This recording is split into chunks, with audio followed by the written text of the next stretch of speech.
পটুয়াখালী কুয়াকাটা মহাসড়কের ফতুল্লা এলাকায় র্যাবের মিনিবাস ও ধানসিঁড়ি ক্লাসিক বাসের মুখোমুখি সংঘর্ষে শিশুসহ ৩ জন নিহত হয়েছেন। ধানসিঁড়ি আর র্যাব ৮-এর একটা গাড়ি সংঘর্ষ। আমি বাসায় ছিলাম, তখন হঠাৎ শব্দ পেয়ে চলে আসি, যে আইসা দেখি স্যার ২ গাড়ি মুখোমুখি।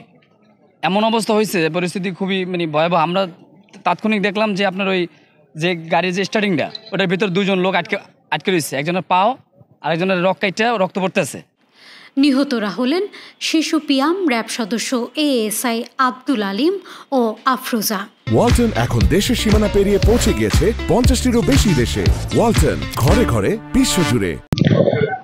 আজকে সকাল ৮টা থেকে ৮:৩০টার দিকে আমরা সংবাদ পাই যে পটুয়াখালী ফতুল্লা নামক স্থানে র্যাব ৮-এর একটি কোস্টারের সাথে একটা লোকাল বাসের একটা মুখোমুখি সংঘর্ষ হয়।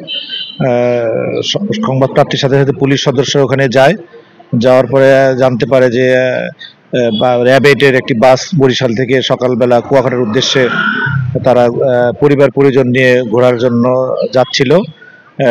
আর কুয়াকাটা থেকে ছেড়ে আসা ধানসিঁড়ি একটি বাস একটি অটোকে ওভারটেক করার সময় মুখোমুখি সংঘর্ষ হয়।